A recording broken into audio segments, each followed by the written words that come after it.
Buenas tardes. Un saludo especial a esta granja de esperanza representada en tantos jóvenes. Saludo a la mesa, señora Ela Gandhi,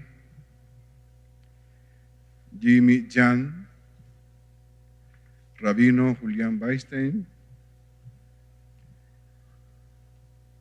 Padre Rafael Castillo, Ali Mohamed y profesor Carlos Arturo Patiño. Este diálogo interreligioso nos convoca a reflexionar sobre la paz, tal vez una palabra muy pronunciada y aún así incomprendida. Es un mundo fragmentado por la confrontación fraterna, muchas de ellas por razones políticas, religiosas, económicas, entre otras. Es necesario y urgente encontrarnos, no para buscar puntos comunes entre las distintas religiones, sino que más allá de lo particular de cada credo, podamos comprender que la vida y el respeto de la dignidad humana está por encima de todo pensamiento, creencia e ideología. Por tanto, hoy más que nunca, las religiones deben ser signo de unidad fraterna, de modo que la humanidad vea en ellas nuevas expresiones de vida y de esperanza. Entonces, la unidad esperada no será fruto de un encuentro interreligioso, sino de la convicción humana y fraterna de que el valor de la vida y su significado debe ser protegido como el don más alto, otorgado por un ser supremo, indistintamente como le llamemos. Proteger la vida y la dignidad humana es el paso fundamental en la construcción de la paz.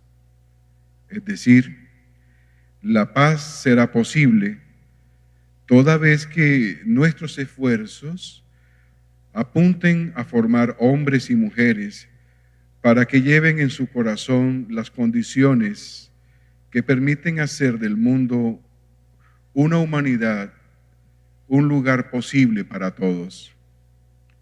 Nuestros libros sagrados nos enseñan sobre la paz las siguientes actitudes. Quien inspira todo deseo y vive libre del egoísmo, aflicción, vanidad, obtiene la suprema paz, enseña el hinduismo. La paz viene de adentro, no la busques afuera, nos enseña el budismo.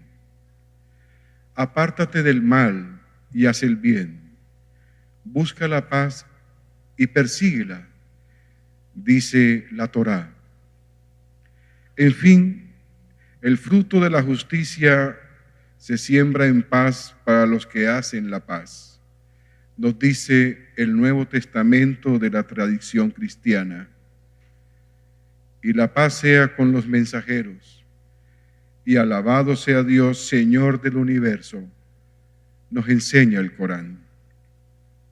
Cada uno de ellos nos llama a vivir de tal modo que nuestro parecer sea una experiencia de vida y fraternidad, en donde los otros encuentren razones para construir esa paz auténtica, duradera y portátil. De todo esto surge un enorme compromiso frente a una sociedad que no cree en la paz, tal vez porque la ha buscado fuera, porque no ha visto auténticas expresiones de paz, y en el peor de los casos, porque ha perdido la esperanza. Nos queda el compromiso de trabajar por una humanidad, por una paz diferente, una paz que acabe con el flagelo del suicidio de niños y jóvenes, una paz que nos permita creer en nosotros y en los otros, una paz que vuelva a construir sentido de familia, una paz que no tenga los zapatos rotos, una paz que permita estudiar dignamente, una paz que dé de comer al hambriento, una paz que comprenda el dolor del otro, una paz que traiga consigo la esperanza, una paz despolitizada, una paz que nos haga hermanos. Damos inicio a este foro. La mesa iniciaremos con 3 preguntas desde la mesa, luego habrá unas preguntas del auditorio que de conformidad al tiempo serán leídas en el orden de llegada. De momento, cada panelista tendrá 2 minutos para responder las preguntas de la mesa y posteriormente las preguntas del auditorio. Igualmente, habrá la posibilidad de que una vez respondida una pregunta, alguno de los panelistas le quiera aportar a la respuesta del que ha pasado en ese momento. Y al final se hará una conclusión general y se cierra con la ponencia del profesor Carlos Arturo Patiño.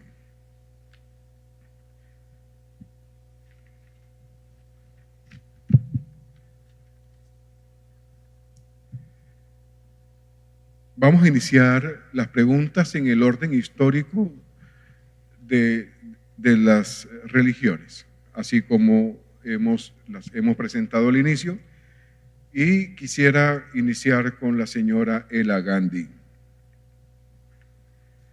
Desde una mirada desapasionada, ¿cuáles pueden ser las razones para que en un contexto en donde se habla mucho de la paz, la realidad nos habla de otra cosa?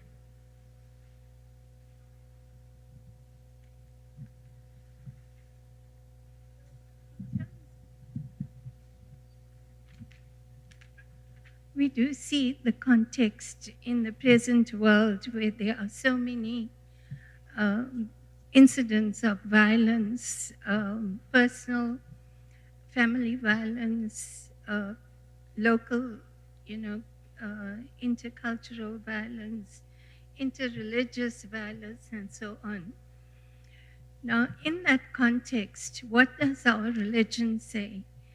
I know that Hinduism clearly states that one should be peaceful, that you shouldn't kill, and yet there are many Hindus who do kill. Now, why is it that that happens? Is because the way we practice our religion is different from the way the actual text is written. How do we interpret the text? So some people who are very fundamentalist would interpret this text to say that when your religion is being attacked in some way, then you are defending it by using violence. And this is really, in my opinion, and in Gandhiji's opinion, a very false interpretation of the religion. He talked about 2 things. One is spirituality, and that spirituality is a relationship between an individual and the spirit or the God that that person believes in. That is a very individual relationship between oneself and the God. And the second is a communal relationship, because we all are communal beings and we all need help to understand ourselves and to understand the world. We cannot do it alone. And therefore, our religions, our religious teachers help us to find that position, that purpose that I am born for in this world through the communal relationship. So we need the individual relationship between myself and my God, and the communal relationship to understand my purpose in the community. And I think that those are the two most important parts of religious teaching and religious organizations. Thank you.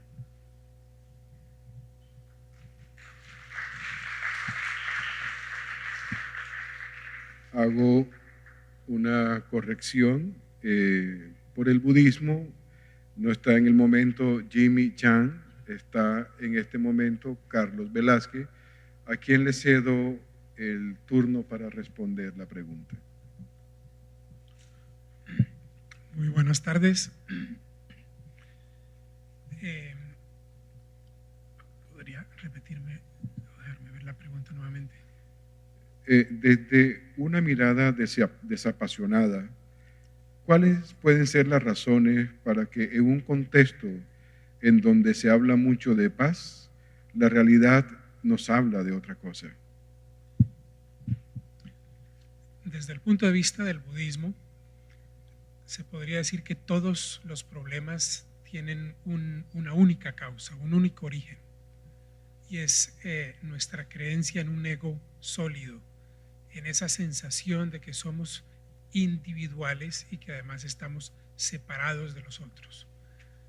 Con esta premisa, el ego entonces mira afuera y desarrolla emociones, que pueden ser emociones de pasión, de deseo, porque ve algo que le gusta y que cree que le trae felicidad, o por el contrario, emociones de rechazo, de aversión, porque lo que ve afuera lo ve como una amenaza.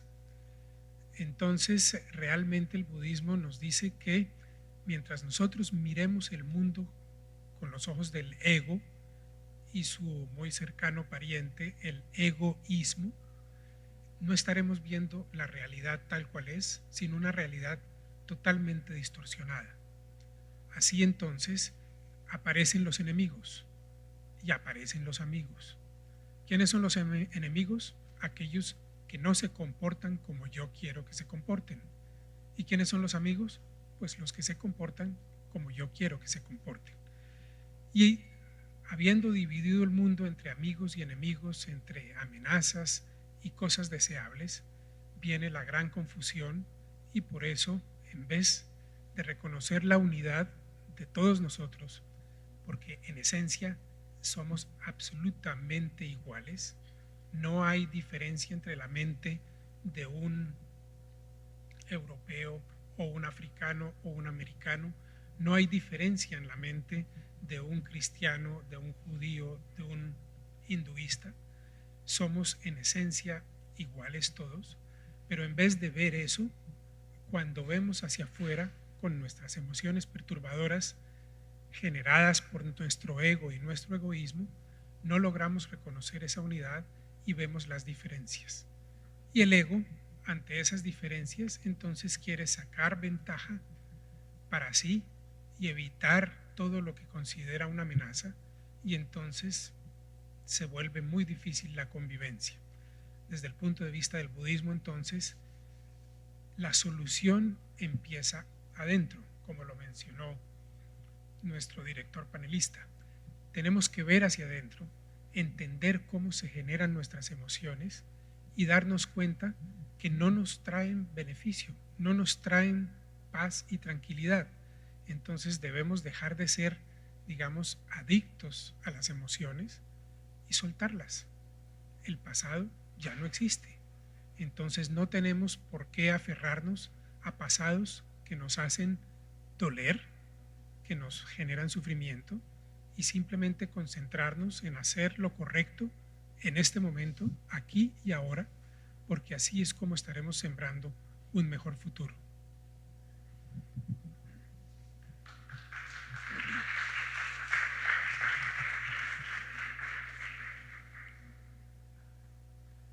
Continúa el rabino Julián Bastein.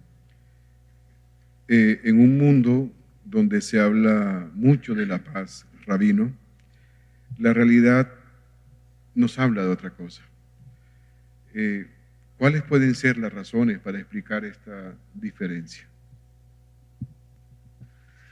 Buenas tardes a todos los presentes y quería mencionar que un poco sigo la idea de nuestra panelista Ela Gandhi, que el gran problema que hay no es de las religiones, sino de los religiosos. Si la forma en que los religiosos o los líderes religiosos han interpretado sus textos sagrados. Si nos ponemos a ver que en todas las religiones sí se habla de paz, los textos religiosos hablan de paz, pero muchas veces aquellos que lideran a distintos grupos religiosos miran otro tipo de textos y interpretan de otra forma. ¿Para quién es la paz? Si es para todo el mundo o para un grupo solo.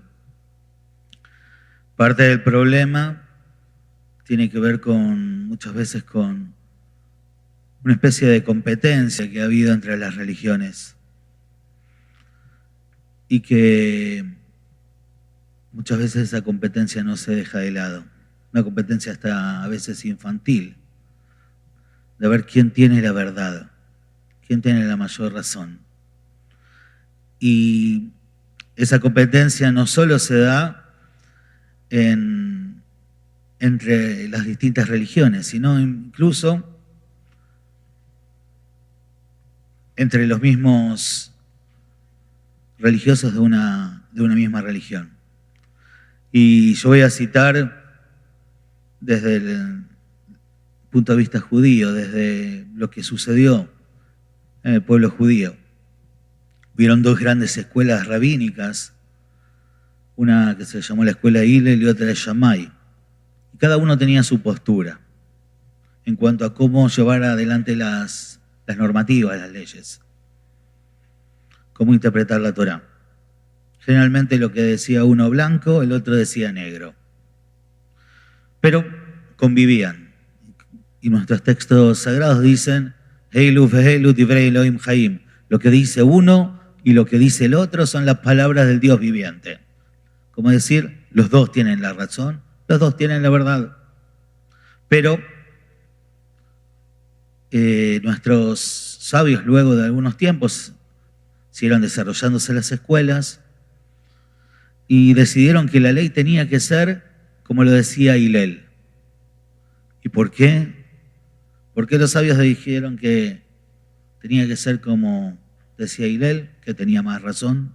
No es porque tenía la razón, sino porque respetaba al otro, consideraba al otro, citaba lo que decía el otro. En cambio, el de la otra escuela, incluso por que su perspectiva de la religión fuera priorizada, incluso llegó a matar.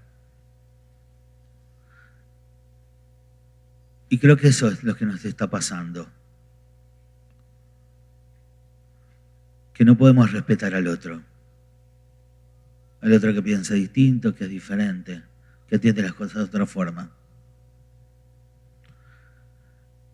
Y por eso la paz tan anhelada se convierte a veces en una violencia continua.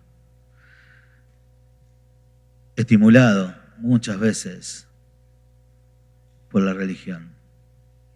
Y en eso es lo que fallamos. En tratar de elevar más las voces de aquellos que están a favor no solo de la paz, sino de respetar al otro. Y aquellos que piensan así tienen que simbólicamente gritar más fuerte que aquellos que abogan por la violencia. Hay una búsqueda constante, sí, en todas las religiones por la paz. Pero lo que tenemos que entender primero es que el otro es uno como yo. Cuando Dios crea al primer hombre, dicen nuestros rabinos que toma tierra de distintos lugares del mundo para plasmar en él la diversidad que tiene. Que en él, que en ese primer hombre, están todas las posibilidades de hombre. Y eso tenemos que poder entender. Una vez que entendamos un poquito de eso, que el otro es que es distinto a mí, es parte de mi ser y es parte de la divinidad.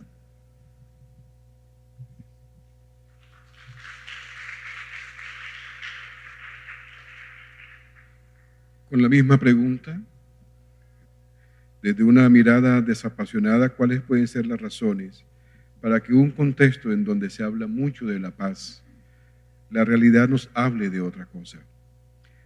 Le damos la palabra al representante del cristianismo, al presbítero Rafael Castillo. Bueno, muy buenas tardes para todos y todas. Muy agradecido por la invitación a participar en este conversatorio tan edificante para todos.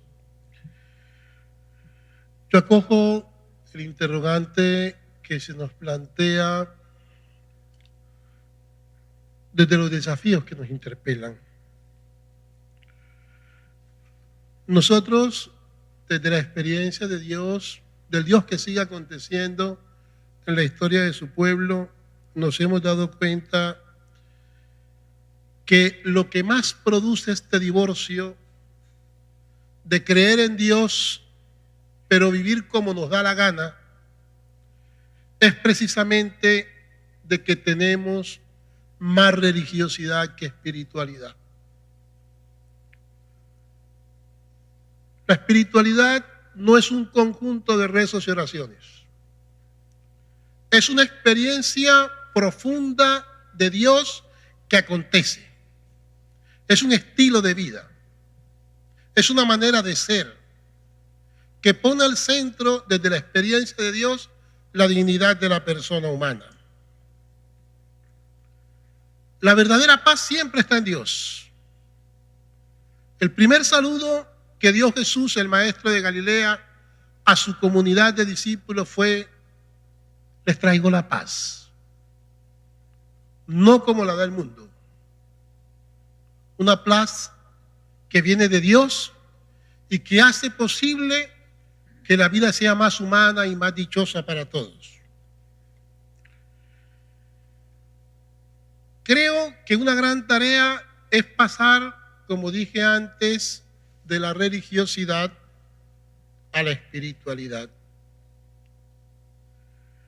Nosotros creemos que cuando el Parlamento Mundial de las Religiones se reunió en Chicago y llegaron a su consenso práctico de decirnos que el etos cultural de los derechos humanos nos permitía avanzar juntos en el diálogo interreligioso, nos permitía construir un acuerdo edificante entre las diferentes religiones, colocando al centro la dignidad humana. Yo creo que ahí hay una gran tarea para todos nosotros. Volver a lo esencial de ese consenso práctico, el norte ético de los derechos humanos. Otro desafío que puede ayudarnos, sobre todo aquí en Colombia, es reconocer, y ya lo decían mis compañeros de panel, que lo que es diferente no es equivocado, simplemente es diferente, y que en las diferencias está la riqueza en un mundo que es plural, que es diverso, pero que en la experiencia de lo trascendente reconocemos a un Dios de la historia que es Señor de la vida y quiere lo mejor para sus hijos. Nosotros creemos que frente a este desafío que vivimos, por lo menos nosotros aquí en Colombia, que decimos ser una nación creyente, una nación católica, una nación con otros credos cristianos y con otras religiones, ¿Qué es lo que ha sucedido? Yo creo que hemos tenido un acto irresponsable, y es el siguiente. Y es que nosotros hemos puesto en manos de Dios lo que Dios puso en manos nuestras. Dios es Señor de la vida, Dios es Señor de la historia, Dios quiere lo mejor para su pueblo. Pero la paz estable y duradera es donde Dios y tarea de cada uno de nosotros. Será un gran día cuando desde la motivación de fe, desde una espiritualidad sincera, encontremos razones para esperar y razones para trabajar por la paz y la reconciliación en nuestra nación.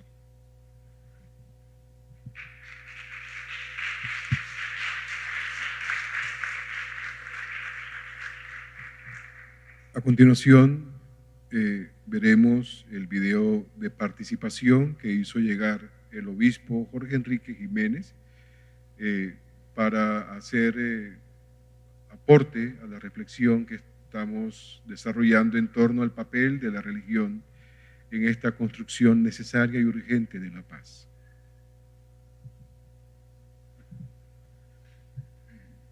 A todos ustedes en este foro de los jóvenes para temas muy importantes del momento que vive nuestro mundo, que vive Colombia, que vive Cartagena. Emprendimiento, innovación, reconciliación, diálogo, todos son temas bien importantes y de primer orden para darle una respuesta al mundo en que vivimos. Nada fácil por el mundo de desafíos, pero fascinante porque podemos todos aportar algo para hacer el mundo más vivible, como Dios lo creó y como Dios quiere que sea siempre el mundo. Me voy a referir sobre todo a los criterios con los cuales la Iglesia Católica trabaja en el campo de la reconciliación. En primer lugar, le da una gran importancia al protagonismo de los jóvenes. Acaba de ocurrir en Roma, celebrarse en Roma por iniciativa del Papa Francisco, algo que nunca habíamos pensado en nuestra Iglesia Católica, un símbolo de jóvenes que representan a miles y millones de jóvenes del mundo que siguen la religión católica y que han hecho su opción por la persona de Jesús y creen que la persona de Jesús, sus valores, lo que enseña la persona de Jesús, lo que nos dejó en su palabra y lo que nos dejó a través de hechos muy concretos, puede cambiar y transformar el tema tan difícil y tan delicado de la reconciliación en el mundo. El Papa Francisco cree que los jóvenes pueden ayudarnos a dar ese paso en todas las religiones y en todos los países y en todo el mundo. Siempre que nosotros, todos los que estamos aquí reunidos, todas las instituciones aquí reunidas, todas las religiones, todos los miembros de las instituciones internacionales de economía, etcétera, que han estado estos 2 días reunidos aquí en la ciudad de Cartagena, pueden dar luz para que los jóvenes le metan un empujón a este mundo y a esta sociedad y le metan un empujón a la reconciliación, a una reconciliación auténtica entre hombres y mujeres, una reconciliación auténtica entre todos los partidos, entre todas las religiones, entre todos los que de una manera un poco confusa y a veces igualmente de una manera un poco egoísta, cada uno soñaría para aportarle al mundo en que vivimos. Me refiero a algunos de los criterios que el Papa compartió en el mes de octubre con los jóvenes y con los obispos que estaban reunidos en Roma de todo el mundo, pensando la presencia de los jóvenes en el cambio que se avecina, en el cambio que hay que dar, en el cambio del cual ellos nos están urgiendo y ellos nos están pidiendo que les ayudemos, que les demos el espacio y que igualmente les compartamos nuestras experiencias, las válidas y las que no han funcionado. Entre esos criterios que nos dio el Papa Francisco, nos dice, hay necesidad muy importante de escuchar. En primer lugar, de escuchar a los jóvenes. Hablaba con una palabra que no la había escuchado, me parece muy interesante. Dice, la humanidad tiene una deuda de escucha de los jóvenes. Y es cierto, a través de la historia, actualmente, en Colombia, en Cartagena, en el mundo, en toda la sociedad, en nuestras religiones, todos tenemos una deuda de escucha de lo que piensan los jóvenes. Hay que dejarlos hablar. En un foro como esto, los jóvenes deberían tener palabra libre para expresar sus inquietudes y para compartirnos lo que sueñan en este mundo en que vivimos. Y a una actitud de escucha tiene que corresponder una actitud de diálogo. Por eso tenemos que superar los prejuicios, tantos prejuicios, tantos estereotipos con los cuales los hombres bloqueamos nuestros diálogos y nuestras propuestas. Esto es bien importante. Y yo espero que todos los aquí presentes, todos los que me escuchan, mis hermanos de otras religiones que igualmente están reunidos acá para dar su aporte, están de acuerdo conmigo en que nos falta escuchar para poder dialogar. Y escuchar a los jóvenes para poder dialogar sobre los problemas de los jóvenes. Y escuchar a los jóvenes sobre lo que sienten y sobre la dura carga que llevan hoy en día con el desempleo. Y tratar de volver este mundo un mundo en el cual todos podamos tener en el trabajo lo necesario para vivir y lo necesario para progresar. Una actitud que el Papa Francisco mencionaba y que impulsó mucho en el Sínodo de Jóvenes del mes de octubre es que superemos con nuestra voz de esperanza a los profetas de desgracias. Hay tantos en el mundo. San Juan 23, cuando inauguró el Concilio Vaticano II en el año de 1962, en su discurso de apertura decía, ¿cómo me gustaría que se callen las voces de desgracias? Aquellos que solo piensan que el mundo se va a acabar, aquellos que solo piensan en que ya lo que queda por el mundo es muy poco y no hay ninguna esperanza. Papa vuelve y nos dice, hay necesidad de darle esperanza y de hacer callar las voces de desgracias.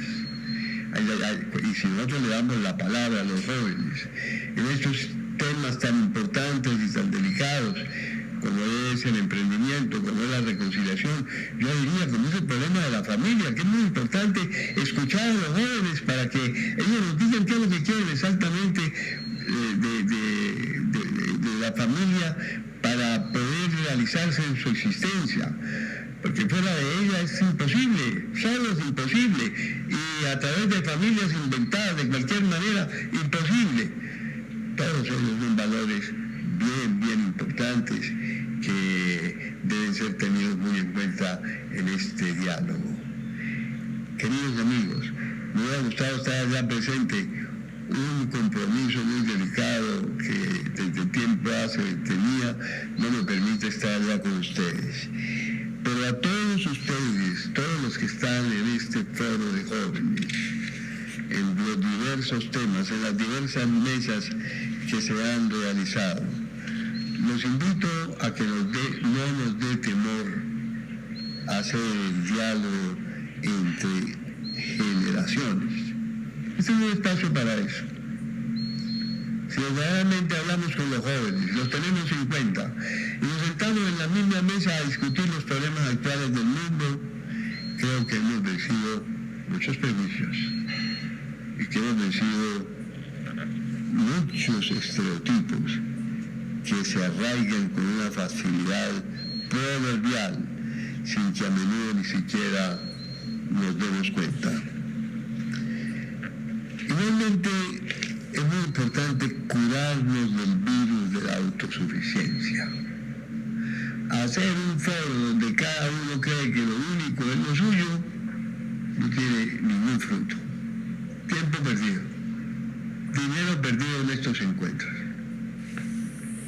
Es muy importante que se despierte en nuestro corazón la esperanza.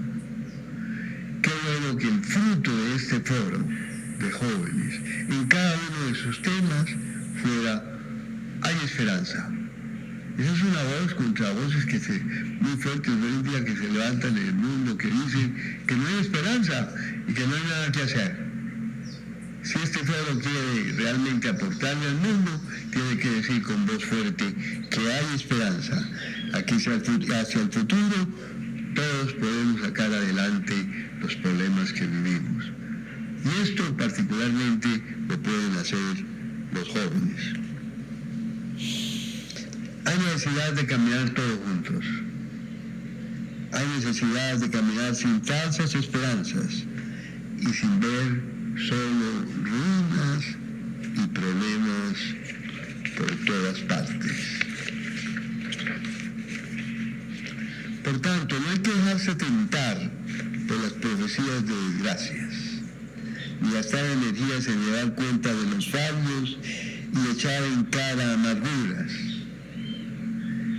Hay que mantener los ojos fijos en el bien, que a menudo no hace ruido.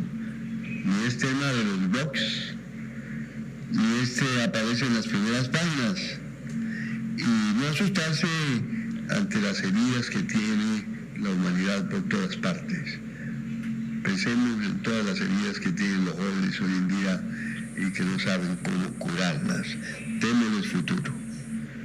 Finalmente, comprometámonos todos a procurar frecuentar el futuro, ya que salga de este foro, de estos conversatorios, no solo un documento, sino que salgan respuestas concretas a los desafíos tan grandes que tiene hoy en día la humanidad, particularmente la juventud del mundo, de Cartagena, de Colombia, de todas partes. Muchas gracias.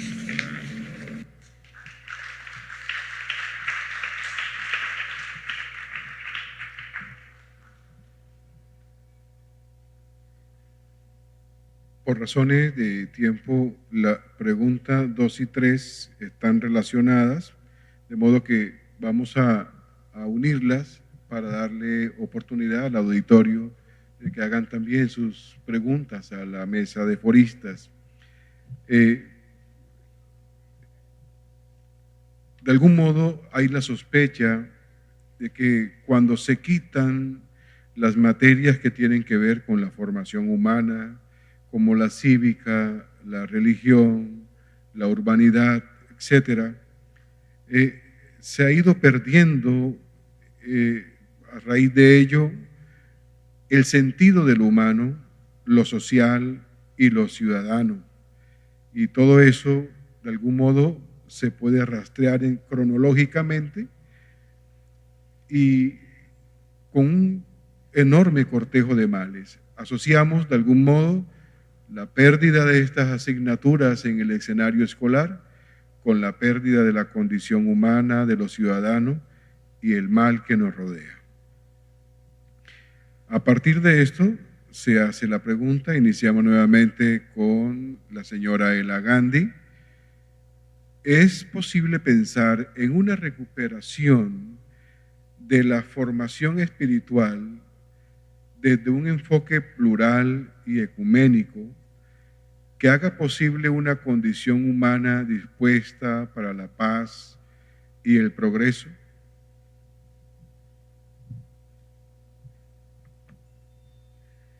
I believe that definitely there is a need for us to develop a curriculum which looks at all the commonalities between our different religions, because there are a number of common values that are universal and that all our religions share.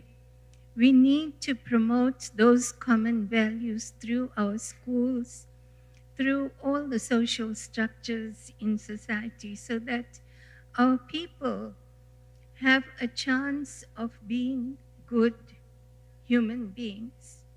And I think that that is very important for us to do. And therefore, it is a pity that these lessons are being taken out from our school curriculum. I think it's very, very important for them to remain in the school curriculum, but not as separate religious lessons, but as universal values that have to be taught to every child. We also believe that it is important to respect diversity. We are diverse. We do look different. I look, for instance, like an Indian. Many people ask me whether I came from India, but I was born in South Africa and I am a South African by birth and naturalization and whatever it is. I'm a South African and I resemble people in South Africa in spirit more than I resemble the people in India in spirit. But I look Indian. And I think when we look around in the hall, everyone has a different image. And we should respect that different image because that is what makes the world beautiful and attractive, just like the flowers that we see. They are different and each one has its own beauty. And so each one of us have our own beauty, and that is what we need to recognize. The beauty in ourselves and the beauty in the other. And when we recognize that beauty in the other, then we will stop hating each other, stop killing each other, stop being abusive towards each other. Hinduism also teaches, and I think that maybe other religions as well, that really God resides within us. God resides within all the particles that form this earth. And therefore, we have to take care. It is a duty for us to take care of ourselves, take care of our children, of our families, take care of our earth, our environment, and everything around us. It is a duty of each individual to take care and to look after. And if we did that, what a beautiful world we can create. So let us spread, and this is what Hinduism talks about, Gandhiji talked about, and yet when we promote the religion, we say something different. Some people, not everyone. Some people say different things, and that's why we have a lot of conflict in the world. Let us begin to take this lesson through the school systems so that all the young people take these essential values and regard them as the most important values of our religions. And then the spirituality that comes within us gives us the strength to promote those values in the society. Thank you.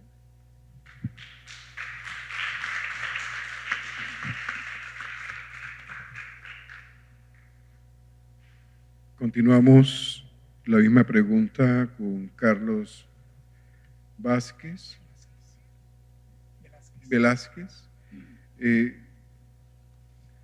Insistiendo en la pregunta, ¿es posible pensar en una recuperación de la formación espiritual desde un enfoque plural y ecuménico que haga posible una condición humana dispuesta para la paz y el progreso?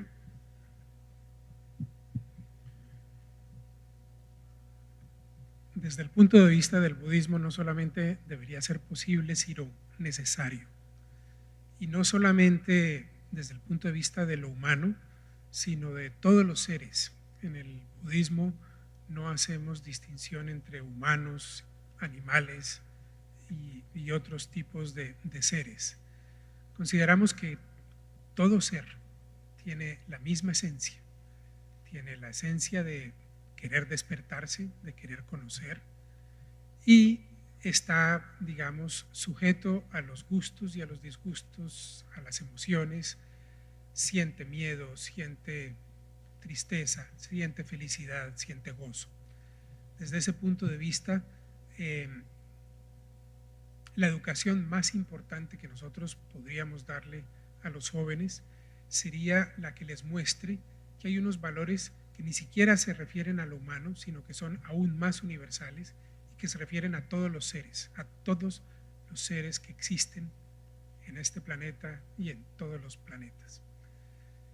Y es que debemos respetar ese mismo anhelo de felicidad que nosotros tenemos, porque está en todos los seres.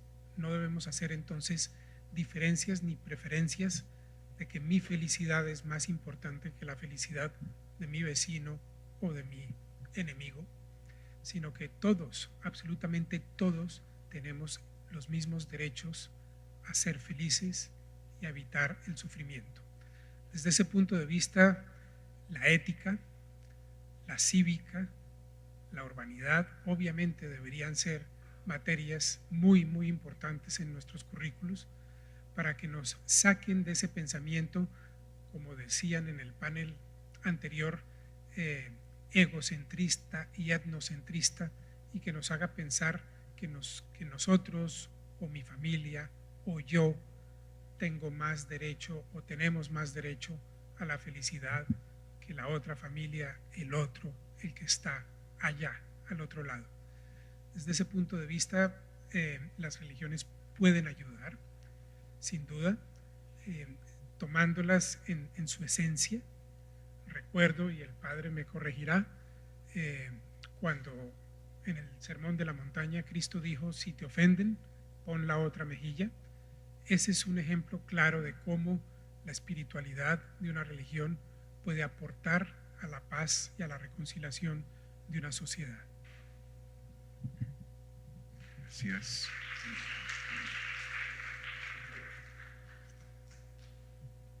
Rabino Julián Bastein, ¿es posible pensar en una recuperación de la formación espiritual desde un enfoque plural y ecuménico que haga posible una condición humana dispuesta para la paz y el progreso? La respuesta es, sin lugar a dudas, que sí. Sí que es posible recuperar, si es que educamos en pos de eso.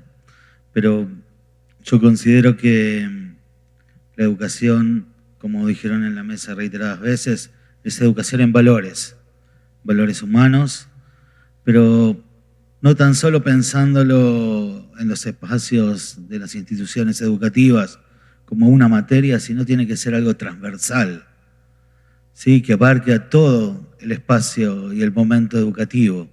¿Sí? No solo tenemos que ser éticos, correctos y buenos en la hora de religión o de educación cívica, sino también en el recreo, en la hora de matemática. En todo momento tiene que ser algo transversal.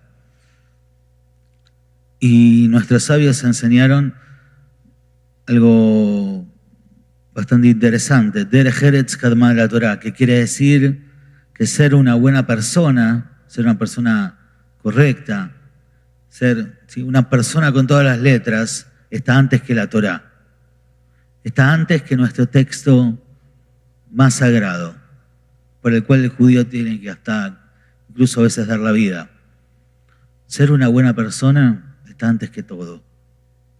Si no partimos de eso, todo lo demás caerá en saco roto. Y por otro lado, tener el cuidado en la educación y en la formación de los jóvenes de no transformarlos, que a través de ciertos principios por ahí religiosos se puedan transformar en personas malvadas, que también a veces la educación religiosa puede llegar a eso, pero no una educación espiritual. Sí, la espiritualidad es parte de todo ser.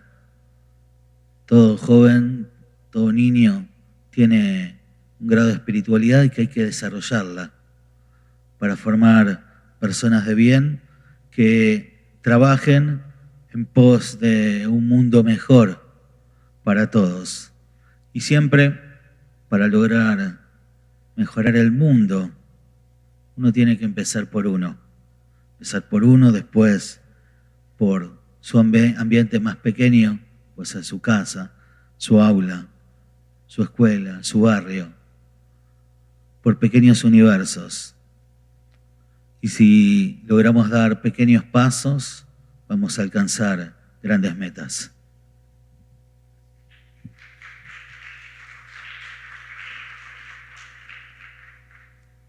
Presbítero Rafael Castillo, la misma pregunta, la posibilidad de una formación espiritual desde un enfoque plural y ecuménico que haga posible una condición humana dispuesta para la paz y el progreso. A ver, yo creo firmemente que esto no solamente tiene que ser una opción, es también una condición necesaria para que la humanidad pueda ordenar sus esperanzas. Hay que pensar en los grandes seres humanos. Toda espiritualidad exige la grandeza humana. Yo el domingo pasado, yo escribo columnas en el periódico El Universal los domingos, y a raíz de todo el tema de la educación que hay en Colombia, yo escribí una columna editorial y hacía una pregunta: ¿cuál educación? Voy a retomar una pregunta que yo lancé allí. Pedagogos y humanistas nos advirtieron del peligro de que todo vaya quedando subordinado al desarrollo tecnológico, al cultivo de lo instrumental, olvidando los fines, a que todo se piense en función de los computadores y las redes, y a que lo más importante sean los precios y los mercados. Pregunto, ¿qué será de estos jóvenes perfectamente conformados a unos patrones técnicos, pero mutilados con frecuencia en sus aspiraciones más hondas de verdad, belleza, amor y justicia? ¿Será que el déficit de los billones de pesos para funcionamiento e infraestructura resuelven este asunto? O más bien, sin perder ese interés, debemos rescatar con rigor una educación integral de nuestros jóvenes, en la que se pueda valorar mucho más la importancia de cada ser humano, la interioridad, su trascendencia, el respeto a los derechos de todos, el papel de la conciencia, la solidaridad, la libertad ante la democracia, lo simbólico de la existencia, la responsabilidad ética, tanto derechos como obligaciones, la capacidad de compasión, el rigor intelectual y el conocimiento de uno mismo? ¿No será que estos últimos elementos son los más determinantes al negociar y construir un acuerdo edificante para todos? ¿No será que el palo en la rueda está en tener más procesadores de información que maestros de vida? Sin duda alguna, la nación se nos ha empezado a caer a pedazos cuando sacamos a Dios del aula, cuando sacamos la cívica, cuando sacamos la urbanidad. Y yo quisiera decir que tampoco hay que contentarse únicamente con la escuela. Por ejemplo, quiero comentar una experiencia que estamos haciendo nosotros y que hemos llamado el Festival del Pensamiento Juvenil y Democrático. Es el 8º. Yo hubiera querido que el fruto de ese festival se expusiera en este foro de jóvenes, porque la exposición la tuvimos todo el tiempo durante 2 meses aquí en la Cooperación Española.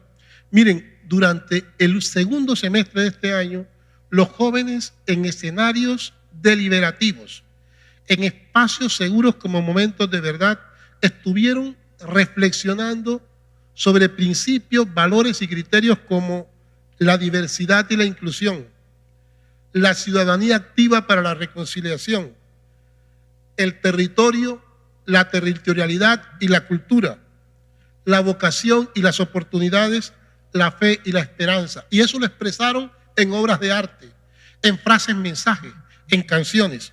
Este festival está allí. A mí me gustaría que ojalá lo pudieran ver todos y pudieran ver cómo los jóvenes, desde lo que creen, desde sus convicciones, desde su experiencia de Dios, desde sus anhelos de cambio, entendiendo por cambio la transformación en lo personal, en lo relacional y en lo estructural, nos están hablando, nos están diciendo. Entonces, a mí me parece importantísimo que recuperemos, que volvamos a lo esencial, porque como decía Carlos, no es que sea, no, es un deber, eso tiene fuerza vinculante. Si queremos que haya esperanza, tenemos que volver a lo esencial, y lo esencial está en recuperar estos espacios seguros de formación y de crecimiento para todos.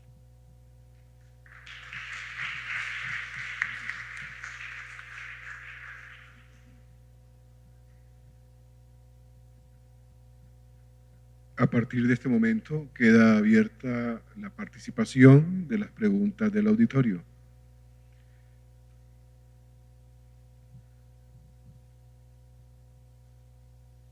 ¿Quién nos colabora con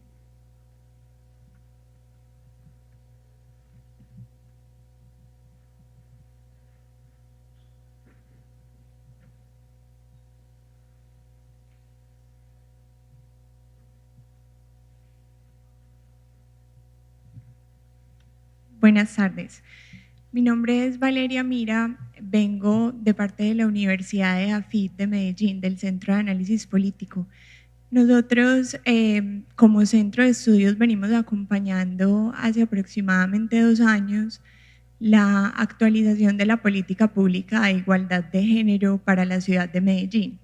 En ese sentido, y teniendo en cuenta que a partir de este trabajo hemos encontrado que las transformaciones sociales contemporáneas pasan necesariamente por una búsqueda de igualdad, entre ellas pues la igualdad entre hombres y mujeres. Quisiera preguntarle pues a todos los panelistas que nos acompañan si ustedes consideran que construir paz desde la religión debería implicar la reevaluación de la posición de la mujer en las diferentes creencias. Muchas gracias.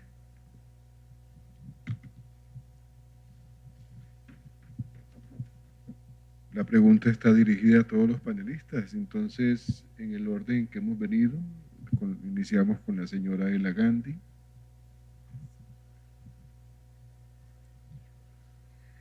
Well, definitely, I believe that we have to look at the role of women in our religions, because the role of women is a very, very important role in society.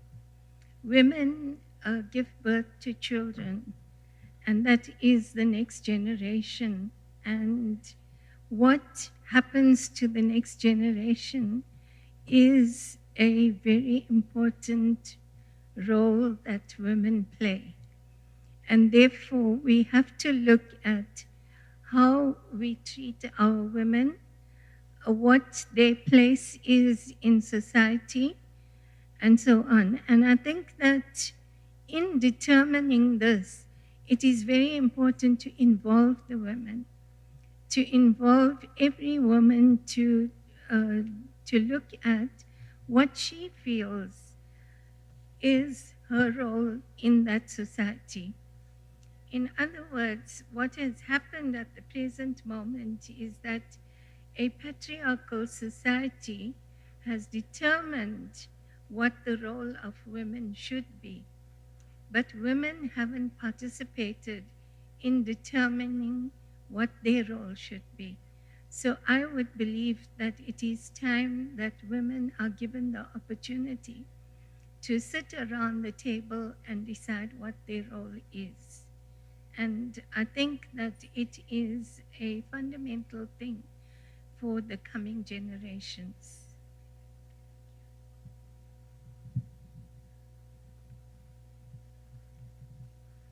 Carlos Velázquez. Según cuenta la historia, el Buda fue el primer líder religioso que dio enseñanzas a las mujeres y las aceptó en igualdad de condiciones. Como lo dije en la respuesta anterior, el budismo no solamente considera la igualdad de todos los seres humanos, sino también de muchos otros seres, incluidos los animales. Desde ese punto de vista, no cabe, desde la visión budista, que se considere que hay alguien más capaz que otro para recibir enseñanzas espirituales o para practicar o para enseñar. Y en el budismo tibetano, que es mi especialidad, vamos más allá. Y en el budismo tibetano, en la representación que se hace de lo masculino y lo femenino, lo masculino representa la actividad, la acción, y lo femenino representa la sabiduría. Y actuar sin sabiduría es un gran error. Desde ese punto de vista, los hombres debemos aprender de la sabiduría de las mujeres y las mujeres deben aprender de la actividad de los hombres, de su capacidad de trabajo. Así es como se logra el mayor beneficio, que los opuestos se complementen y se eduquen mutuamente en sus habilidades, en sus capacidades y en su visión. De esa manera se tiene un mundo más incluyente, donde no hay discriminación con base en el género, sino por el contrario, cooperación.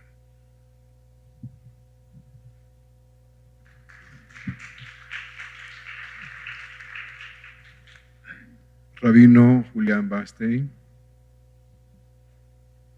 Bueno, muy interesante la pregunta.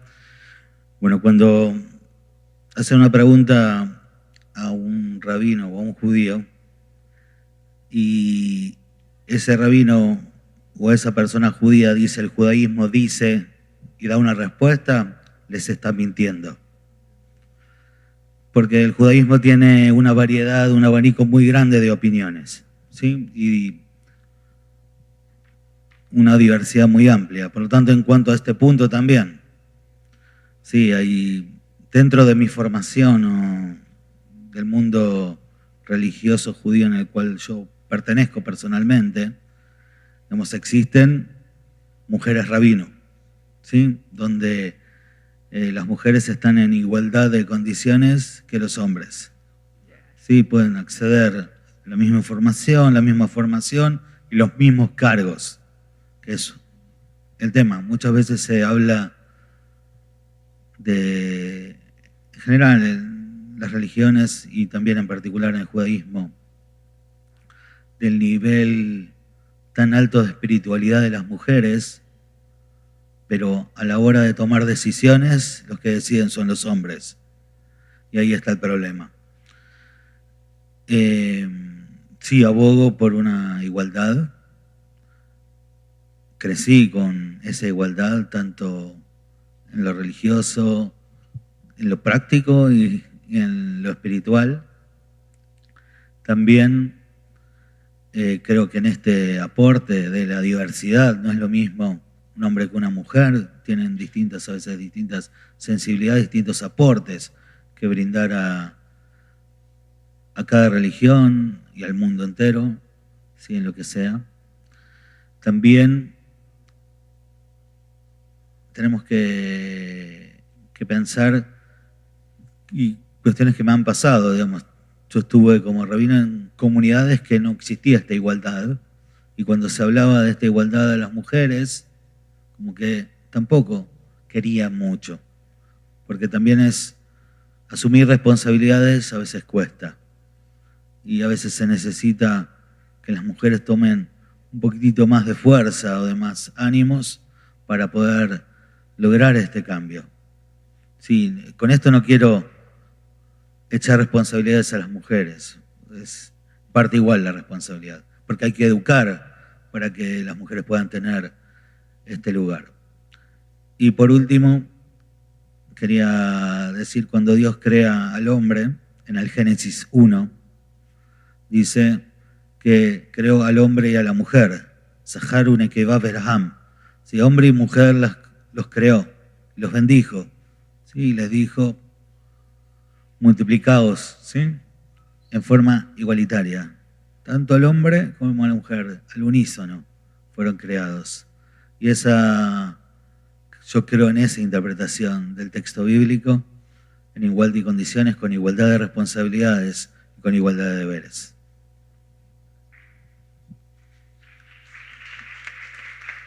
Presbítero Rafael Castillo. Bueno, muchas gracias. Yo creo en la complementariedad, yo creo en la reciprocidad, yo creo en el ingenio femenino y creo también que allí donde los hombres vemos contradicciones, en la sabiduría de la mujer ve contrastes y nos propone salidas con inteligencia y amor. Yo voy a contar simplemente un testimonio de lo que es el aporte desde su sabiduría de la mujer a la paz. Miren, yo he sido un cura que he trabajado en zonas de conflicto armado. Yo fui muchos años cura de Montes de María como párroco en los años 80, los 90 y luego como director del programa de Desarrollo y Paz. En el año 2008 yo regreso al Carmen de Bolívar como cura párroco y saliendo un domingo de la misa de 7 de la mañana, pasaba una señora muy querida para mí, doña María. Iba con su nietecita de 8 años, iban al cementerio, iban a hacer una visita. El hijo de ella había sido mi gran amigo y lo habían asesinado, pero también habían asesinado a su esposo, que era un campesino, su hijo era un maestro. A mí me tocó tanto la muerte de Hermídez, yo no estaba en Colombia cuando lo asesinaron, entonces aproveché el momento para ir con la señora hasta el cementerio. Cuando llegamos al cementerio, pues según la tradición cristiana, fuimos a las tumbas a rezar. Yo hice la oración en la tumba de Hermídez, mi amigo, y la hija de Hermídez, la nietecita, colocó flores frescas. Luego me dijeron que fuéramos a la tumba del esposo de la señora a orar, y fuimos a orar y la nietecita puso flores. Luego dice la señora, vamos a la otra tumba que está por allá, y nos fuimos bien adentro al cementerio. Me dieron el nombre, yo hice la oración y pusimos las flores. Cuando ya veníamos de regreso, yo le digo, ajá, doña Mayo, ¿y esa otra tumba de quién es? Y esta señora que no ha ido nunca a una facultad de teología, que no hizo ningún camino con la Comisión Nacional de Reconciliación, me ha dicho a mí, padre, esa tumba es la tumba del asesino de mi hijo y de mi esposo. Y yo voy con mi nietecita a orar a esa tumba con fe, porque yo como abuela no puedo permitir que mi nieta crezca en una espiral de muerte y de violencia, de venganza y de revanchismo. Ese es el ingenio femenino. Eso es, Carlos, lo que tú nos acabas de decir. La sabiduría del ingenio femenino que nosotros necesitamos conocer. Hay tantos ejemplos, pero yo quiero más bien que hagan preguntas y podríamos enriquecernos más. Hola. Buenas tardes, mi nombre es Luis Felipe Santos. Y bueno, quiero partir con el tema hablando de que yo pienso que ese Dios en el que todos creemos, ese Dios al que tanto amamos, es partidario de que lo que nosotros hacemos con nuestro ejemplo es mucho más bonito que lo que decimos, rezamos, oramos en cualquier parte. Ese ejemplo es lo que hace que nosotros como seres humanos seamos dignos de ser hijos de Él. Partiendo de ahí, yo tengo 25 años, crecí en un colegio católico, súper católico, en el que me dijeron, para seguir el camino de Dios tienes que hacer esto, tienes que cantar, tienes que orar, tienes que hacer esto. Cuando me gradué fui viendo que había muchas más religiones, en mi casa también fuimos católicos siempre, y me fui dando cuenta que siempre hubo una competencia absurda entre cristianos y católicos. A los cristianos les dicen en Cartagena, no sé, evangélicos, les suelen decir así. Y me di cuenta que yo fui a misas hoy por hoy, con mis 25 años, puedo ir tanto a una misa católica como a un servicio cristiano perfectamente, y me siento muy bien. Pero son maneras de congregarse muy diferentes. Pero en ambas partes he escuchado que si es un servicio cristiano, a los católicos los bajamos un poquito. Y si estamos en una misa católica, a los cristianos los bajamos un poquito. Y entonces tenemos un escudo y ya no vamos por ahí diciendo somos hijos de Dios, sino yo soy cristiano y quizás soy mejor que los católicos. Y si estoy en los católicos, llevo mi escudo. Y digo, sí, pero es que nosotros somos mejores que los cristianos. Si desde la fe estamos enseñando a los hermanitos menores, a los hijos de nuestros hijos, y les vamos a decir, tienen que ser tolerantes porque tenemos un Dios que nos invita a ser tolerantes, y los llevamos a las misas y a los servicios y a las congregaciones de las demás religiones, y vemos que ellos se encuentran con es que yo cuando veo a personas de otras religiones tengo que ser diferente, pienso que estamos fallando profundamente. Ustedes como líderes religiosos, como personas que son escuchadas por fieles que van y los escuchan y se sientan a decir, es que hoy el cura dijo, es que hoy el pastor dijo, ¿qué podemos hacer por esas familias, por esos papás que van a hablar con los niños y les dicen, mira, tienes que saber que las personas que creen en cosas que tú no, también valen? Esas personas tienes que tratarlas con el mismo respeto como me tratarías a mí, que soy tu papá. Pero he visto 1001 discusiones entre católicos y cristianos. Y para la muestra un botón, Pastor Arrázola con el líder católico que se me olvida ahora, que es este que se retiró recientemente, recuérdame el nombre, con Linero. Hace un par de años hubo una discusión que fue mediática y se dijeron y se recontradijeron. Si los líderes más grandes en este sentido discuten por una religión, ¿qué se espera desde los niños, jóvenes y adultos? Muchas gracias.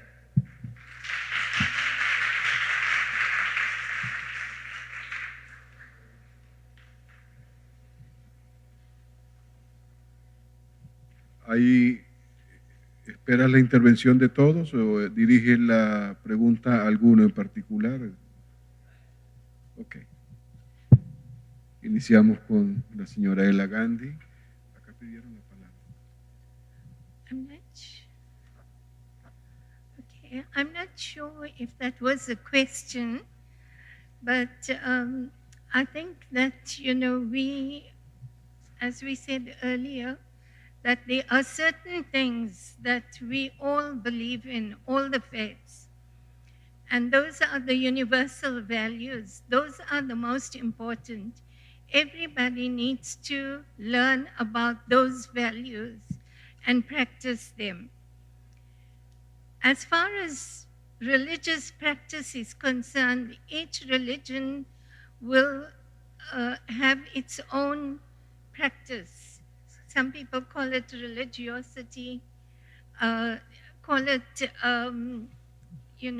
rituals that that each religion has.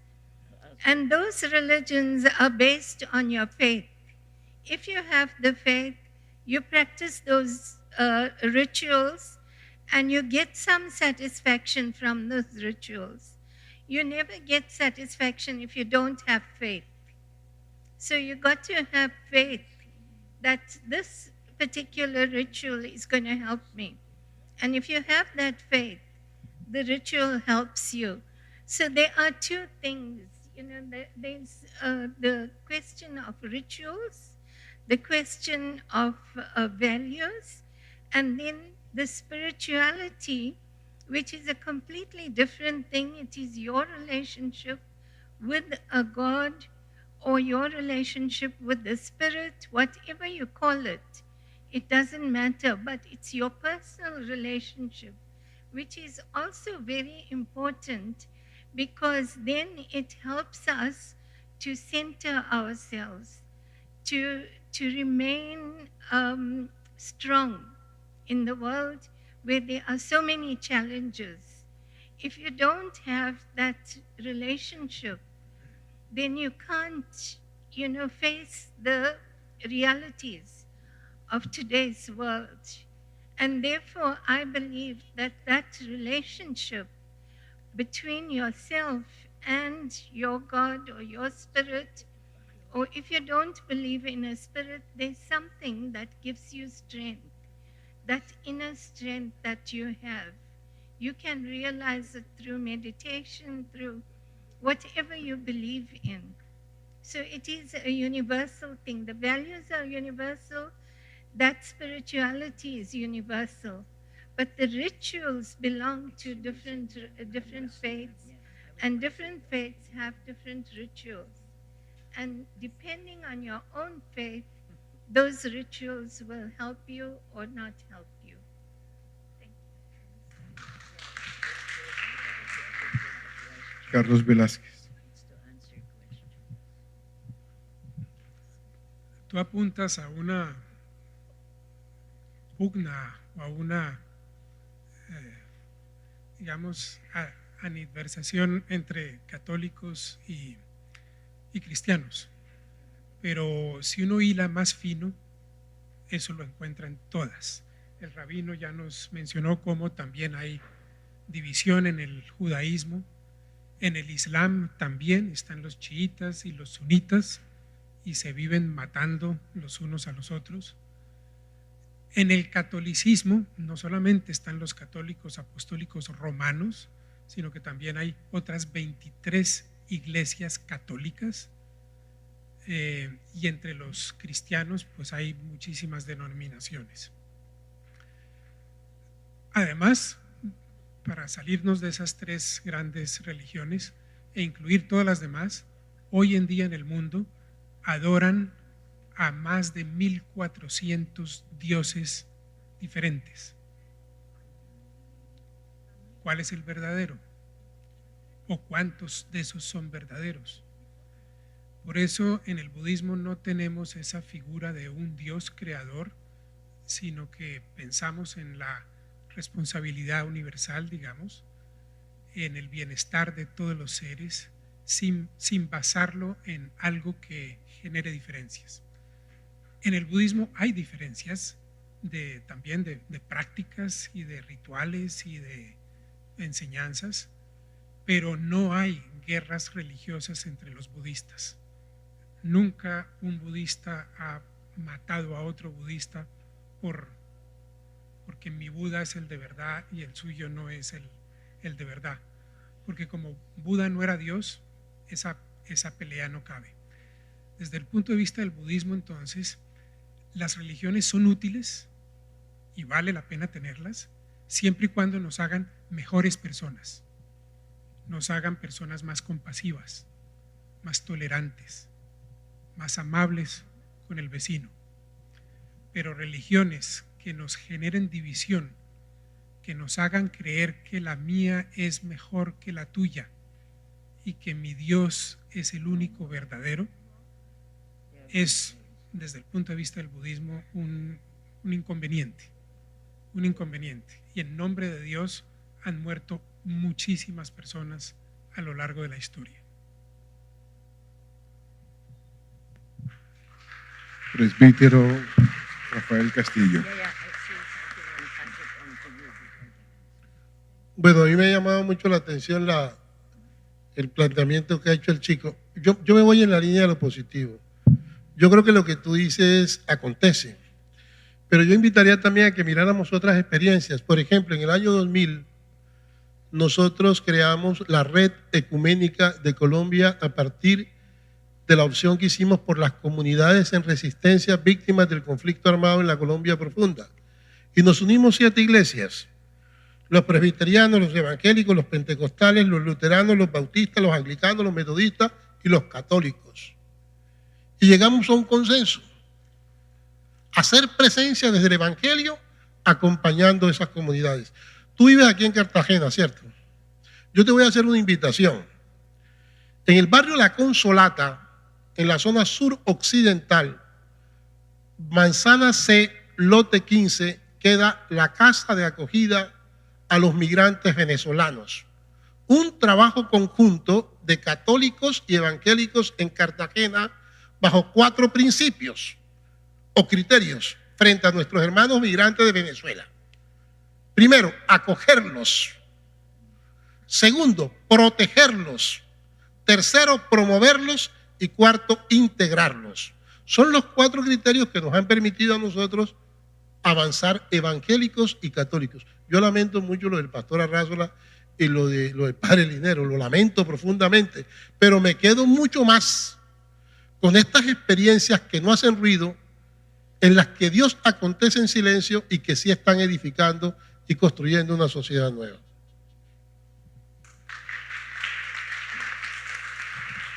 Tenemos una pregunta más y pasamos a la ponencia de cierre. I think it's wonderful that SCC has integrated an interfaith dialogue.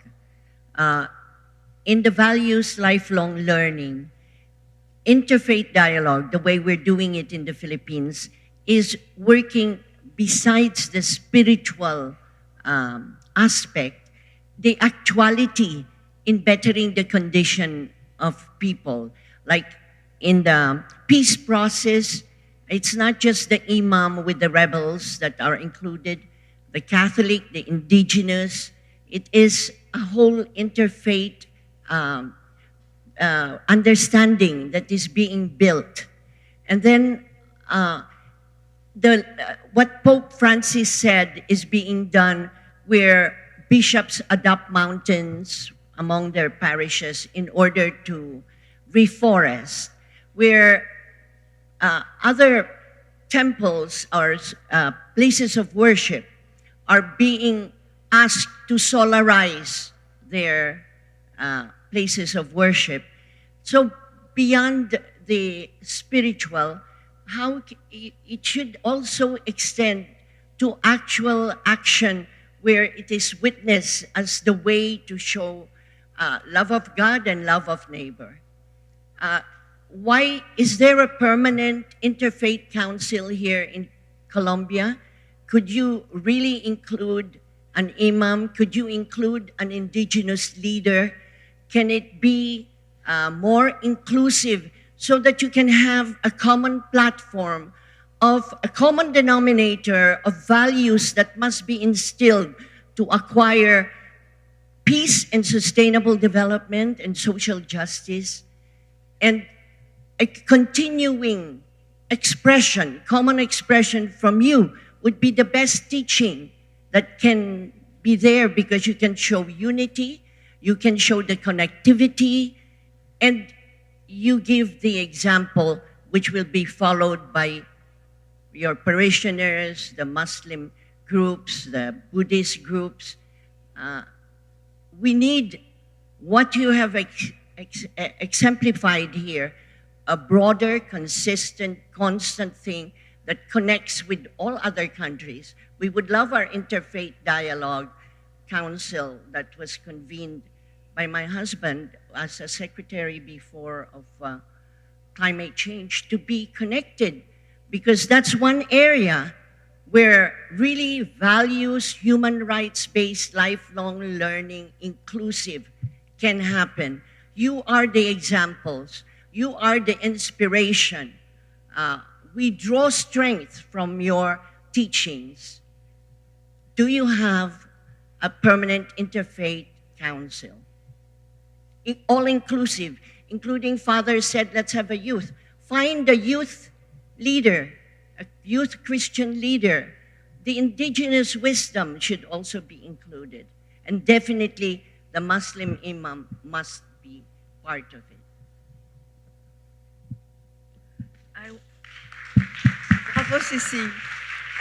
Well, unfortunately, I didn't speak before Cécile. I'm sorry. Do you hear me? But she really included, I think, the interfaith dialogue now. But I had a little question before. You said, microphone, okay. You said that finally, religious, in the history, religion killed people. But don't forget that today, nowadays, religion is killing people again. I'm so sorry that Imam wasn't here, because in my country, in France today, we are being killed by the extreme Muslims, and yes, extremism. And it's a very important issue today in Europe. And what do you think? Well, but we don't have the Imam, but how can we help, the Imam which are in the mosque, and some of them that are teaching the hatreds, some of them they are really teaching the killing. And when you see young Muslims going to prisons in France, and when they're going out of the prison, they became really that they're killing them, they're pushing bombs, we have terrorism all over Europe. So unfortunately, I don't think you will have an answer for it, but just don't forget that today the religion is it's a weapon for the extremist people. It's a very dangerous weapon. But I'm thankful to Cecile that she really closed very nicely the interfaith dialogue, and I hope next time we'll have more questions and more answers, and it will be more complete. Thank you. Sí, gracias también por la participación.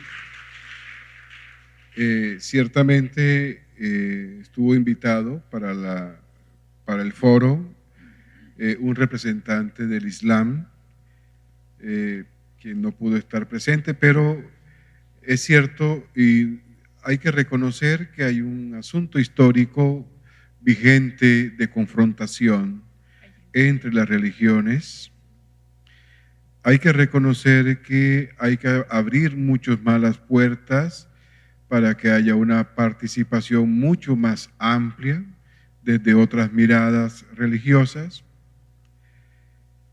Y frente a esas confrontaciones, creo, al inicio la señora Ela Gandhi había dado una respuesta diciendo que hay una fractura entre el texto sagrado y la práctica de la religión, que hay una interpretación falsa evocando a su abuelo, Mahatma Gandhi, hay una interpretación falsa de la religión.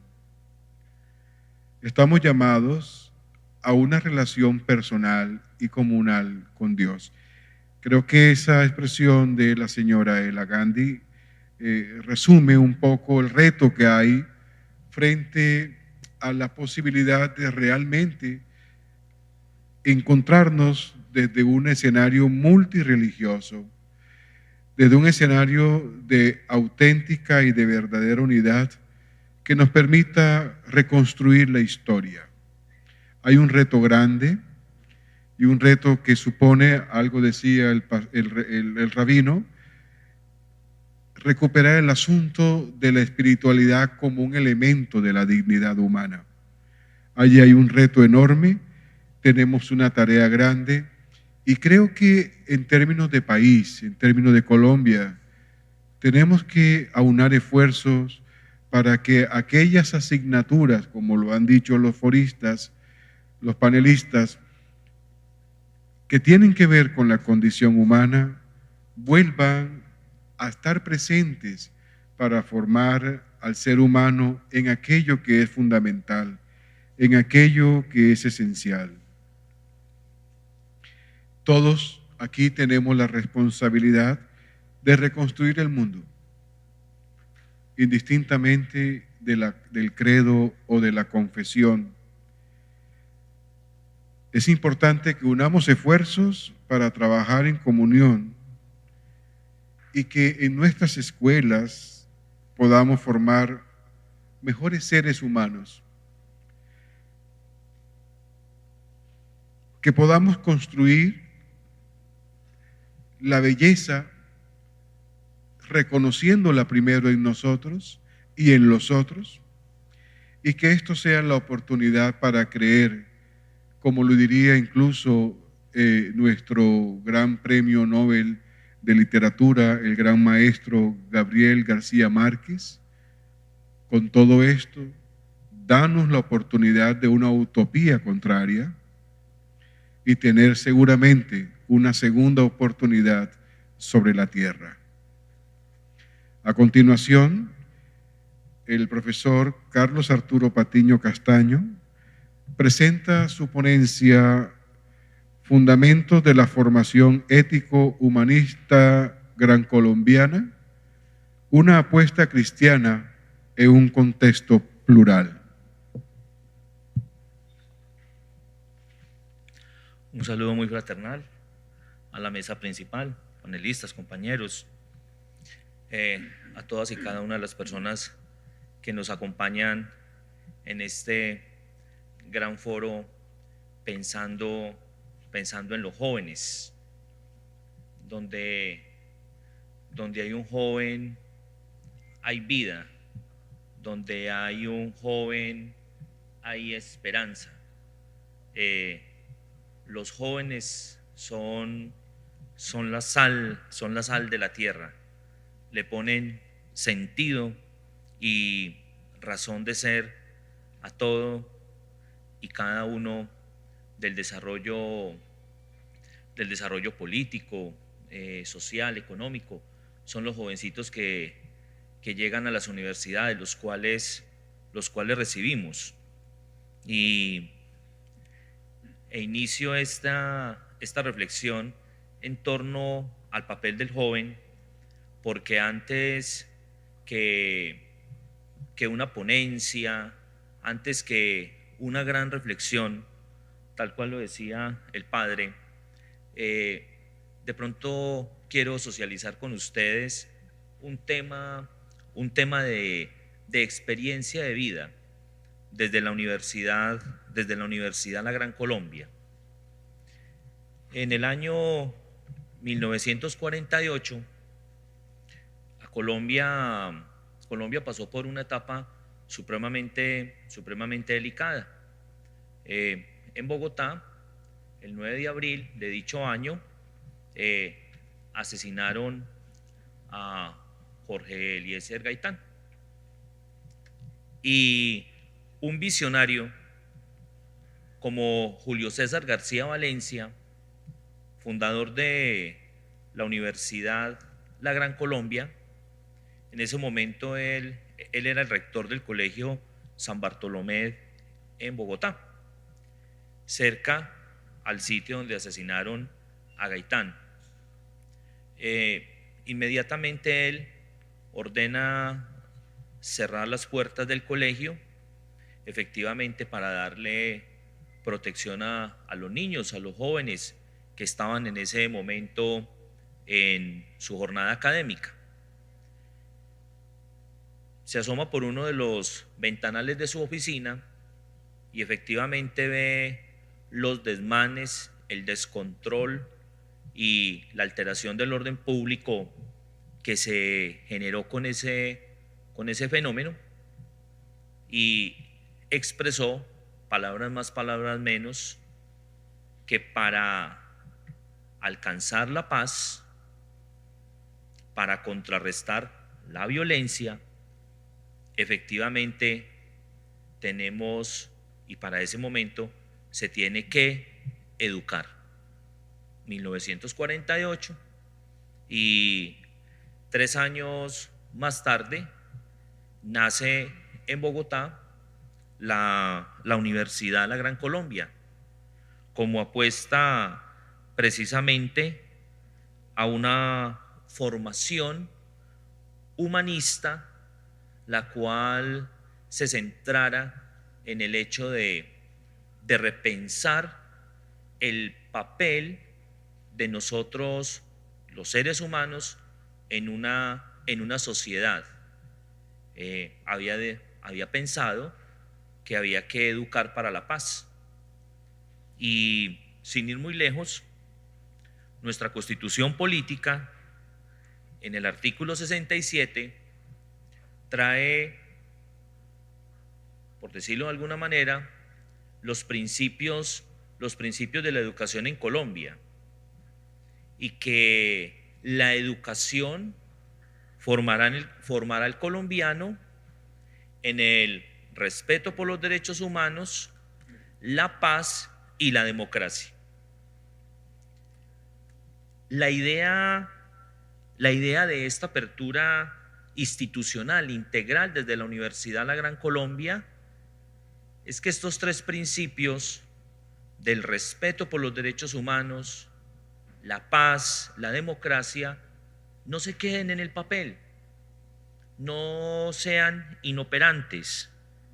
Queremos desde la educación una inclusión integral a todas y cada una de las personas, donde podamos hablar de justicia social, de igualdad, de dignidad humana.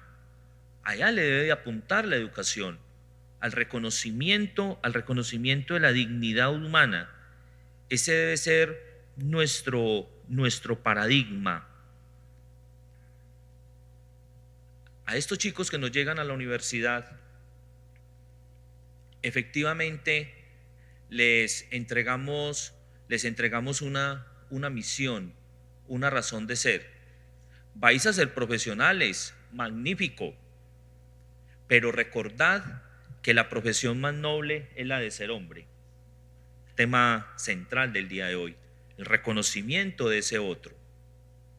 Y también hacemos una propuesta de apertura integral desde nuestros principios y valores institucionales, donde existe una universidad, como muchas otras, ¿no?, donde los credos opuestos se hermanan, las razas son una y no más, todo busca la luz y la vida, todo tiende al amor y a la paz. Con base en ello, tenemos 9 escenarios de formación sociohumanista. No es el hecho, como lo dialogábamos el día de ayer con la señora Lagandi, de entregar el título de abogado, de arquitecto, de economista, de contador, etcétera, sino qué va a hacer esa persona con ese título, qué clase de ciudadano va a ser, qué clase de hijo es, qué clase de novio es, qué clase de novia es, qué clase de vecino es. Entonces tenemos 9 escenarios de formación, de propuesta de formación integral para nuestros educandos, porque ese educando es el que vamos a entregar a la sociedad precisamente para que la construya. Y tenemos una ruta axiológica, tenemos una ruta de valores, tenemos un mapa de camino. Nuestra área, que es curricular, académica, filosófica, pero ante todo un área de vida, propende, hace la propuesta por el respeto al otro. Ese respeto al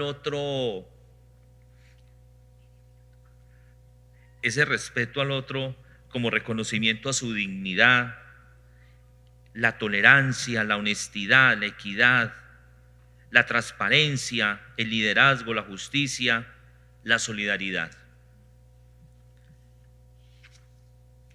Y en nuestro propósito de formación, efectivamente, frente al mundo que nos esclaviza, hacemos la propuesta de la formación de un hombre nuevo, libre y responsable. Frente a este mundo muchas veces insensible e insolidario, hacemos la propuesta de un ser humano sensible y solidario. Hoy en día, donde los principios y los valores tienen precio, nosotros le apostamos a la formación de una persona con conciencia moral. Por lo tanto, un docente del área de formación humana no está llamado para dictar clase, para ser buen llenador de tablero, sino para generar encuentros transformadores de vida, buscando el respeto por los principios, los valores, la ética, la moral, el bien común, y así ser constructores de una cultura de paz, una cultura de amor. Lo único que salva al mundo, el amor. Gracias por escucharme. Agradecemos la participación del profesor Carlos Patiño. Recuerden este símbolo, que ha sido el que ha representado la imagen del tercer foro. Son 2 símbolos que representan la paz, una paloma y el símbolo de la paz, pero hay 2 dedos restantes que pareciera que no están haciendo nada, nos están señalando. Cada vez que hacemos este símbolo, estos dos dedos me señalan a mí. Es decir, es una paz que comienza conmigo. Gracias a los panelistas, a cada uno sus intervenciones. Prontamente estaremos también haciendo llegar en lo posible las conclusiones de este encuentro.